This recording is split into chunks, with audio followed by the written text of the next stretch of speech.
আমাদের আজকের আলোচ্য বিষয় ছিল রোহিঙ্গা ক্যাম্পের ভিতরে আইনশৃঙ্খলা পরিস্থিতি নিয়ে কাজ করা, মাদকদ্রব্য, এই সমস্ত বিষয়ে আমাদের যে অপারেশন এগুলো সমন্বিতভাবে পরিচালনা করা এবং সারা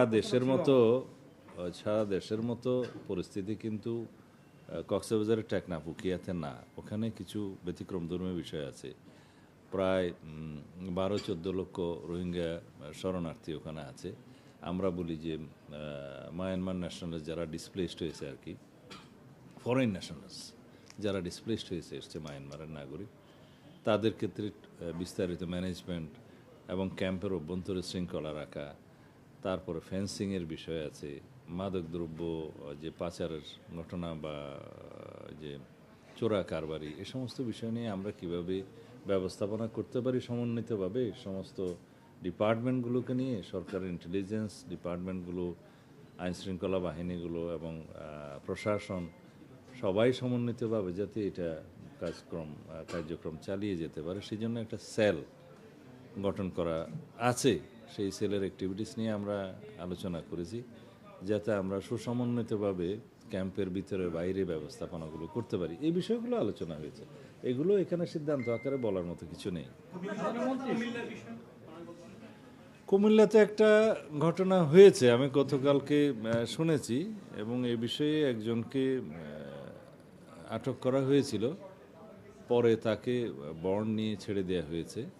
এই বিষয়টা ছিল সম্ভবত একটা বাস স্ট্যান্ডের বা বিভিন্ন রকমের যানবাহন, ছোট বড় যানবাহনের একটা স্ট্যান্ডের ইজারা নিয়েছিল এবং ইজারার যে টাকা নির্ধারণ করা আছে তার চাইতে সম্ভবত বেশি আদায় করছিলেন।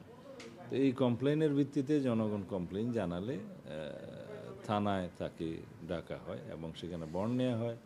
তারপরে বাস স্ট্যান্ডে ওখানে সাইনবোর্ড দিয়ে কোন যানবাহনের জন্য কত ফিস নির্ধারিত সেটা টানিয়ে দেয়া হয়।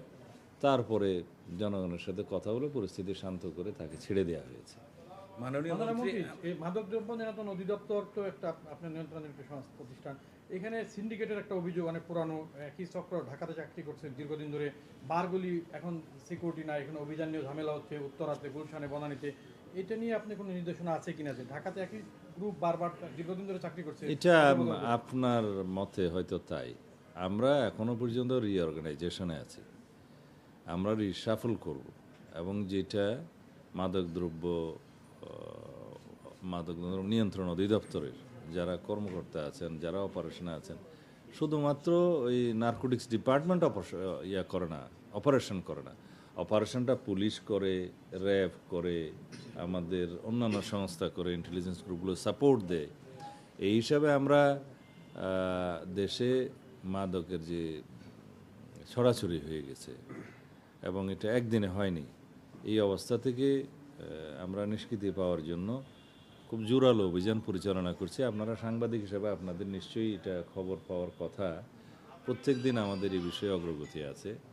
মাদক, তারপরে অস্ত্র, চাঁদাবাজি, এই সব বিষয়ে আমরা একই সাথে যৌথ অপারেশনও করছি, আবার পুলিশ নিজেরা অপারেশন করছে, র্যাব অপারেশন করছে, অগ্রগতি আছে।